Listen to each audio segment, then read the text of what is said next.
नमस्कार दोस्तों, मैं advocate Satish Prakash Gupta, founder of Century Law Firm, आज आपके लिए लेकर आया हूं section 13B of Hindu Marriage Act 1955 पर आधारित एक लीगल अवेयरनेस वीडियो। जैसा कि आप जानते हैं, कुछ ही दिनों पहले हमने सेक्शन 13 पर एक अपना वीडियो लॉन्च किया था। उस वीडियो के लॉन्च के बाद हमारे पास कमेंट बॉक्स में बहुत सारे क्वेश्चंस आए म्यूचुअल डाइवोर्स पर आधारित। आज हम अपनी इस वीडियो के माध्यम से उन सभी क्वेश्चंस का जवाब देने की कोशिश करेंगे। जब यह एक्ट 1955 लागू हुआ था, उस समय इसमें 13B का कोई प्रोविजन नहीं था। 1976 में marriage amendment law act number 68 के तहत यह सेक्शन ऐड किया गया, जिसके बाद म्यूचुअल डाइवोर्स का प्रोविजन चालू हुआ। इससे पहले म्यूचुअल डाइवोर्स का कोई प्रोविजन नहीं था। आज मैं आपको सबसे पहले यह बताता हूँ म्यूचुअल डाइवोर्स और नॉर्मल डाइवोर्स में डिफरेंस क्या होता है। दोस्तों, नॉर्मल डाइवोर्स एक पार्टी फाइल करती है, पति या पत्नी दोनों में से कोई भी वह फाइल कर सकती है। उसके लिए कोई आधार होना चाहिए, जैसे क्रुएल्टी, डिजर्शन, कोई ऐसी इलनेस जो कि लाइलाज है, या आप 7 साल या उससे अधिक समय से लापता हैं। और अन्य डिटेल में जानने के लिए आप हमारी प्रीवियस वीडियो देख सकते हैं। लेकिन म्यूचुअल डाइवोर्स के लिए दोनों पिटिशनर्स कहलाते हैं, पति पत्नी दोनों मिलकर इस पिटीशन को फाइल करते हैं और इसके लिए कोई स्पेसिफिक रीजन होना भी आवश्यक नहीं है। यदि पति पत्नी को किसी समय यह लगता है कि वह अब साथ नहीं रह सकते और वह 1 साल से दोनों अलग अलग रह रहे हों, तो वह इस पिटीशन को फाइल कर सकते हैं। तो मैं अब आपको बताता हूं यह पिटीशन कहां फाइल की जा सकती है। दोस्तों, इस पिटीशन को फाइल करने के लिए 3 जुरिडिक्शन होती हैं। नंबर 1, जहां पर इन दोनों की शादी हुई हो। नंबर 2, जहां पर पत्नी रहती हो। या नंबर 3, जहां पर दोनों एज ए हस्बैंड वाइफ कभी साथ रहे हों। इन तीनों में से किसी भी एक जुरिडिक्शन के फैमिली कोर्ट में, या अगर वहां पर फैमिली कोर्ट नहीं है तो डिस्ट्रिक्ट जज के पास यह पिटीशन फाइल की जा सकती है। अब मैं आपको बताता हूं यह पिटीशन कैसे फाइल की जाती है। दोस्तों, इसमें जैसा कि मैं बता चुका, दोनों ही पिटिशनर्स कहलाते हैं, petitioner number 1 and petitioner number 2। दोनों मिलकर या तो किसी एक एडवोकेट को एंगेज कर सकते हैं या दोनों अपना अलग अलग एडवोकेट एंगेज कर सकते हैं। इसके लिए सिर्फ मैरिज कार्ड, मैरिज फोटो, दोनों के आधार कार्ड यानी कि आईडी प्रूफ और पासपोर्ट साइज फोटो के अलावा और किसी चीज की आवश्यकता नहीं पड़ती। इसमें सिर्फ यही साबित करना होता है कि हम दोनों की शादी हुई थी और अब हम अलग रहना चाहते हैं और पिछले 1 साल से हम अलग रह रहे हैं, तभी यह पिटीशन मेंटेनेबल होती है। अदरवाइज यह पिटीशन मेंटेनेबल नहीं होती। कुछ लोग यह जानना चाहते हैं क्या म्यूचुअल डाइवोर्स के लिए विटनेस की आवश्यकता होती है, तो मैं आपको यह बता दूं, नहीं, म्यूचुअल डाइवोर्स के लिए विटनेस की कोई आवश्यकता नहीं होती। पिटिशनर्स के एडवोकेट ही उनके विटनेस के तौर पे काम करते हैं। वहां पर कोर्ट में जज साहब के सामने सिर्फ पिटिशनर्स को आइडेंटिफाई करना होता है, जो कि उनके एडवोकेट कर सकते हैं। और इसके ग्राउंड्स क्या होते हैं? म्यूचुअल डाइवोर्स के कोई स्पेसिफिक ग्राउंड्स होना कोई आवश्यकता नहीं है। जब पति पत्नी को यह लगे कि वह किसी भी वजह से साथ नहीं रह सकते, तो वह म्यूचुअल डाइवोर्स ले सकते हैं। इसके लिए यह पिटीशन कब फाइल की जा सकती है, यह एक अहम क्वेश्चन होता है। तो मैं आपको बता दूं, कम से कम सेपरेशन को 1 साल हो गया हो, यानी कि 1 साल से पति पत्नी अलग रह रहे हों, तभी यह पिटीशन फाइल की जा सकती है। अन्यथा यह पिटीशन मेंटेनेबल नहीं होती। अब मैं आपको बताता हूं कि इसमें कितने मोशंस होते हैं। म्यूचुअल डाइवोर्स में 2 मोशंस होते हैं, जिनको फर्स्ट मोशन और सेकंड मोशन कहा जाता है। फर्स्ट मोशन और सेकंड मोशन के बीच जर्नली मिनिमम 6 महीने और मैक्सिमम 18 महीने का गैप होता है।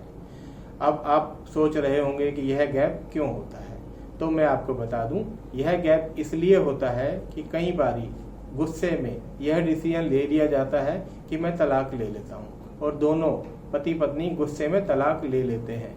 तो इसीलिए यह 2 पार्ट में होता है। अगर फर्स्ट पार्ट में ही यह डिसाइड हो जाए तो गुस्से में या जल्दबाजी में लिया गया डिसीजन बाद में पछताने का कारण बन सकता है। इसीलिए गवर्नमेंट ने यह कानून बहुत सोच समझकर बनाया और इसमें 2 मोशन का प्रोविजन रखा, जिसके बीच में जो यह टाइम रखा 6 महीने से 18 महीने, इसे कूलिंग ऑफ पीरियड कहते हैं। यानी कि फर्स्ट मोशन के बाद 6 महीने से लेकर 18 महीने तक दोनों पार्टी अपने इस डिसीजन पर शांति से विचार विमर्श कर लें कि क्या वो अपने इस डिसीजन को आगे बढ़ाना चाहते हैं या नहीं बढ़ाना चाहते। यदि वह बढ़ाना चाहते हैं तो 6 महीने बाद सेकंड मोशन फाइल करके इसको कोर्ट द्वारा अलाउ करा सकते हैं। सेकंड मोशन अलाउ होने का मतलब होता है कि आपका डाइवोर्स कंप्लीट हो गया, अब आप कानूनी तौर पर एक दूसरे से अलग हैं, आपकी शादी निरस्त कर दी गई है। फर्स्ट मोशन के बाद यदि आपका मन बदल जाता है और आप साथ रहना चाहते हैं तो यह कोई जरूरी नहीं कि आप सेकंड मोशन फाइल करें। आप सेकंड मोशन फाइल ना करें, साथ रहना शुरू कर दें। आपको फर्स्ट मोशन विड्रॉ करने की भी आवश्यकता नहीं है। आपकी शादी खारिज नहीं मानी जाएगी, आप पति पत्नी ही माने जाएंगे। और यदि किसी को फर्स्ट मोशन के बाद सेकंड मोशन के लिए जल्दी है, वह चाहता है कि तुरंत ही सेकंड मोशन हो जाए, उसके पीछे कोई स्पेसिफिक रीजन हो, किसी को विदेश जाना हो या सेकंड मैरिज करनी हो या कोई और रीजन हो जिसको कोर्ट जस्टिफाई कर सकता हो या वह कोर्ट में जस्टिफाई कर सकता हो और उनके सेपरेशन को मिनिमम 1.5 साल हो गया हो, तो ऑनरेबल सुप्रीम कोर्ट ने अमरदीप सिंह वर्सेस हरवीन कौर की एक जजमेंट जो कि 12 सितंबर 2017 में पास हुई थी, में यह कहा गया था कि कोर्ट की डिस्क्रिशन पावर है कि वह कूलिंग ऑफ पीरियड को वेव कर सकता है।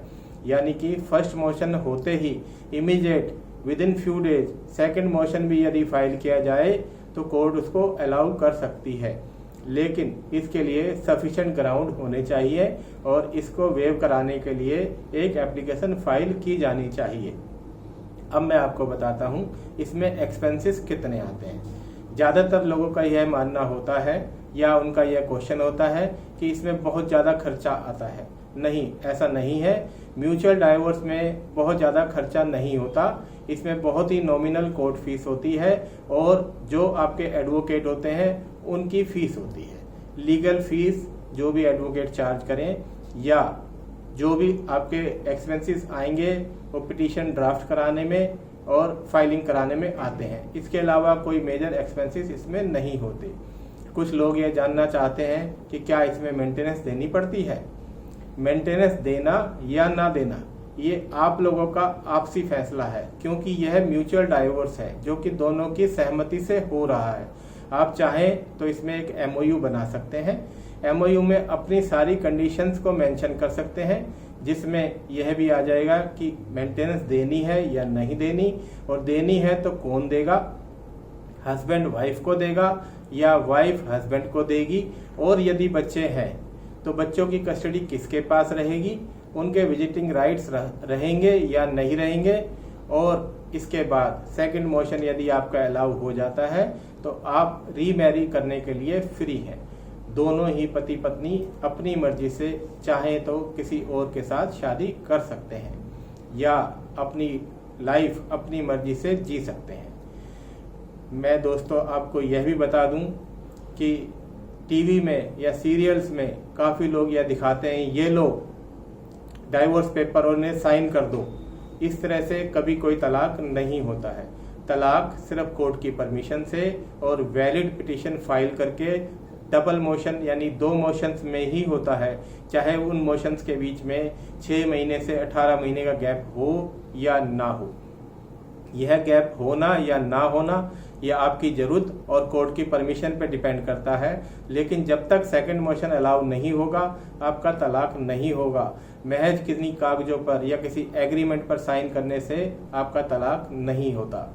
इस बात को आप स्पेशली ध्यान रखें। उम्मीद करता हूँ आपको यह वीडियो पसंद आएगी और यह आपके लिए कामगार होगी। यदि आपको यह पसंद आई हो इसे लाइक करें, शेयर करें, हमारे चैनल को सब्सक्राइब करें। धन्यवाद।